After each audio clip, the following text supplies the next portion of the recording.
Dominique Régnier, bonjour. Bonjour Eva Soto.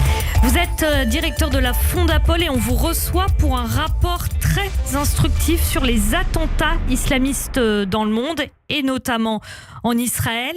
Les attentats d'Al-Qaïda contre New York et le Pentagone le 11 septembre 2001, mais aussi les massacres antisémites du 7 octobre commis par le Hamas en Israël.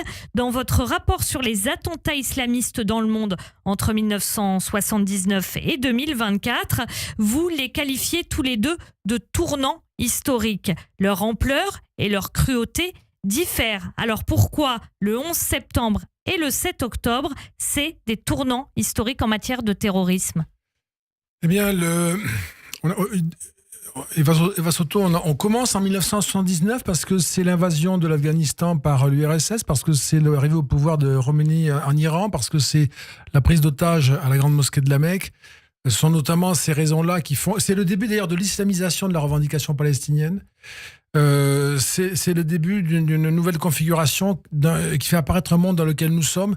Le 11 septembre, c'est évidemment parce que les États-Unis sont touchés au cœur par un attentat d'une très grande audace et qui a eu un retentissement planétaire, parce que c'est aussi le moment où on commence à avoir une représentation médiatique indépendante des médias classiques. C'est Internet. Voilà. Et après, c'est les réseaux sociaux. C'est très important, ça, parce que les chaînes d'information continue et Internet vont donner aux actes terroristes un retentissement, une visibilité sans pareil. Et comme on le sait, dans le terrorisme, la clé, c'est précisément de terroriser, de frapper. Le 11 septembre, c'est toute cause confondue, l'attentat le plus meurtrier dans l'histoire du terrorisme. Plus de 3000 morts. Et vraiment, le fait de frapper à la fois aussi violemment au cœur des États-Unis, manifestement à la surprise générale et par un moyen comme celui qui a été utilisé, les attaques par des avions détournés, a ouvert le XXIe siècle en y faisant entrer au cœur même le terrorisme islamiste. Alors, justement, il y a aussi ces massacres antisémites du 7 octobre. C'est totalement différent. On est plus de 20 ans après. Les réseaux sociaux, les chaînes d'information en continu, elles sont là. L'ampleur est bien différente des attentats du 11 septembre. Les traumatismes sont tout aussi importants, notamment pour la population israélienne. Et il y a cette ampleur dans le monde. Et pour vous, là aussi, c'est un tournant historique en matière de terrorisme islamique. Pourquoi ? Alors, c'est un tournant par rapport d'abord à toute l'histoire qui s'est déroulée depuis 1945. Je veux dire par là, après la Shoah, le premier procès de Nuremberg et par ce procès-là, le fait de poser une sorte d'impossibilité qui était de répéter ce type d'atrocité. Pour vous, les massacres antisémites du 7 octobre commis par le Hamas en Israël, ça met fin au plus jamais ça pour les Juifs? Ça met fin au plus jamais ça pour les Juifs, mais le monde tremble du coup. Parce que ça veut dire que il n'y a plus cette sorte de limite qui fait qu'ensuite, dépassé bien sûr avec la Shoah, et qui fait qu'ensuite on a des comptes à rendre à la justice pénale internationale, quel que soit son état, qu'il y a là quelque chose qui soulève le cœur de toute l'humanité, qui ne peut plus être répété. Et je pense même que c'est l'objectif du 7 octobre, de faire tomber ce que j'appelle moi le premier procès de Nuremberg, de montrer au monde que, voyez, on l'a fait, on peut le refaire, vous pouvez le refaire vous aussi. Et d'ailleurs, ce qui est notable effectivement, c'est que juste après le 7 octobre, avant même la riposte de Tsahal, effectivement, il y a une vague d'antisémitisme dans le monde et notamment dans les pays occidentaux. Dans le monde, dans les pays occidentaux, on a défilé en Australie, à Sydney au cri de gazons les Juifs. On a vu les manifestations en Espagne, on s'en est pris à un hôtelier. Enfin, la liste est terriblement longue, mais en France, on l'a vu aussi, bien sûr. Et ça, c'était l'objectif des terroristes du Hamas pas prioritairement, puisque prioritairement, ils ont massacré des gens en Israël. Mais ça, vous voulez dire que les terroristes islamistes, quand ils font un attentat, forcément, ils ont ça aussi en tête? Ils ont ça en tête, et moi je dirais qu'on ceci en tête tous ceux qui les ont aidés. Notamment, à mon avis, ces États despotiques comme la Russie, la Chine, l'Iran, la Corée du Nord, qui sont des États qui ont besoin de faire exploser ces limites du jugement à l'égard de leur propre système. Ils veulent à nouveau évoluer dans le monde qui a existé avant le procès de Nuremberg, un monde où il n'y a pas de jugement sur tout cela. On fait ce que l'on peut en tant qu'État. Si on en a la puissance, comme disait Spinoza, on en a le droit. Il y a la volonté de détruire cette sorte de jurisprudence. C'est d'ailleurs un acharnement contre les institutions internationales, on le sait. Et là, l'objectif aussi est atteint. Naturellement, la sidération... Les organisations internationales, elles représentent aussi l'ordre mis en place par le procès de Nuremberg? Oui, tout ce qui a été mis en place en 1945 pour tenter de civiliser le monde et créer une sorte de projet collectif, alors plus ou moins énoncé, parce qu'évidemment, entre toutes ces puissances aux intérêts si divergents, mais d'avoir malgré tout une sorte de destin commun qui est le progrès de l'humanité. Tout ça, c'est tombé, et c'est ça aussi la joie que l'on voyait, cette joie sinistre que l'on a vue s'exprimer dans les rues de après les pays. attentats. Ouais. Israël, c'est le 8e pays au monde frappé par le terrorisme islamiste. C'était déjà le cas au début des années 2000. À l'époque, 275 attentats, mais dans la dernière décennie, comme vous le soulignez dans votre rapport sur les attentats islamistes, on est passé à 1453 pour la même place pour Israël, 8e. Donc, la hausse exponentielle des actes terroristes islamistes, c'est la même pour tous les pays. 275 attentats pour Israël début 2000, 1453 aujourd'hui, et la même place, le 8e pays frappé au monde. Les actes terroristes ont augmenté de façon exponentielle de cette façon partout? Alors Israël est particulièrement visé, particulièrement touché, particulièrement meurtri, ça ne fait aucun doute. Mais il y a, entre 1979 et aujourd'hui, 3 séquences. La première, c'est 1979-2000. La deuxième commence avec le 11 septembre.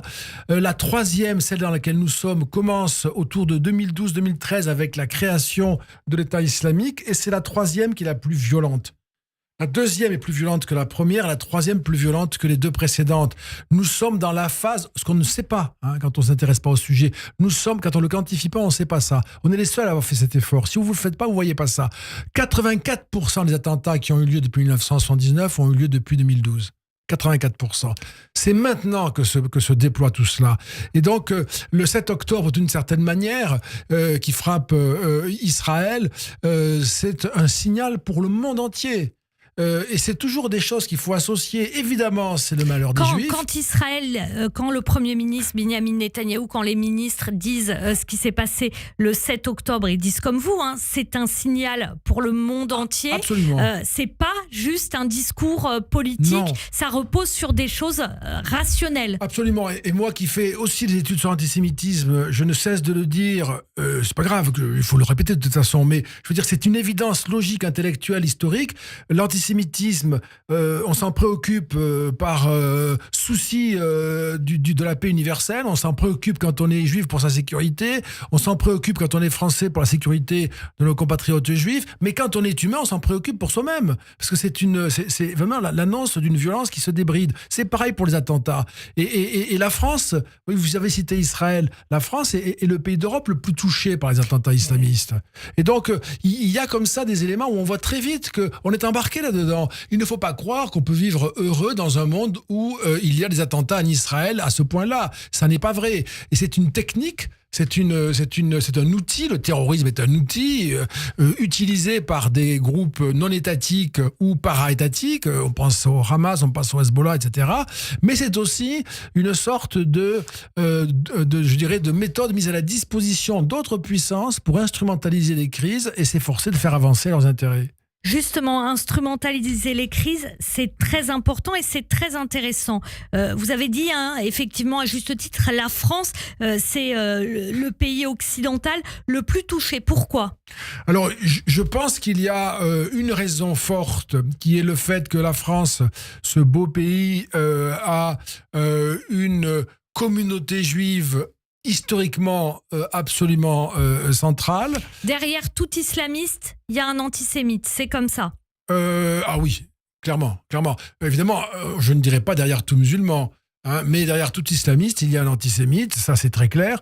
On frappe en France les juifs. En France, on meurt parce qu'on est juif, on le sait ça. On le sait sur cette radio, mais il faut le dire partout.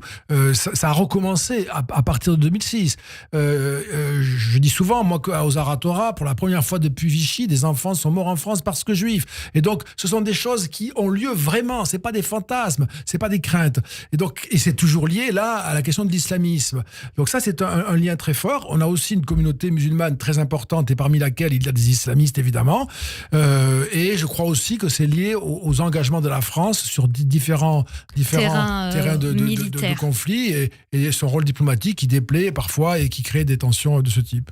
D'un point de vue occidental, la lutte contre le terrorisme islamiste s'est souvent présentée comme quelque chose qui aurait à voir avec non pas un conflit politique, mais réellement un conflit de civilisation. Or, ce qu'on apprend dans votre rapport aussi, c'est que c'est dans les pays musulmans où il y a le plus grand nombre d'attentats de groupes islamistes.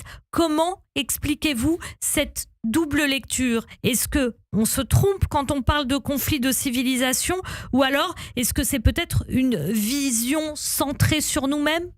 Je crois bien qu'il y a un conflit de civilisation, mais pas celui exactement que décrivait Huntington. C'est-à-dire, c'est pas un bloc contre un bloc, c'est un conflit entre une partie de l'humanité, moi je crois très largement dominante, qui veut vivre dans la paix et dans le progrès. Ça, je pense que c'est absolument essentiel de le rappeler, c'est anthropologique.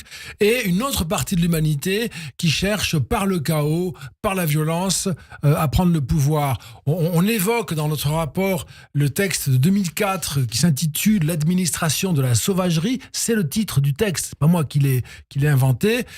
Et c'est un texte rédigé, qui est fameux, rédigé par des islamistes qui considèrent que le terrorisme doit aider à semer le chaos pour ensuite pouvoir bénéficier de la violence qui va se déchaîner et en être les administrateurs, les bénéficiaires, si vous voulez. Donc c'est clairement une sorte de guerre de ce type qui se met en place avec le terrorisme. Il faut le prendre au sérieux comme une guerre qui est d'autant plus dangereuse que nous pouvons avoir l'impression qu'il s'agit simplement d'un maintien de l'ordre.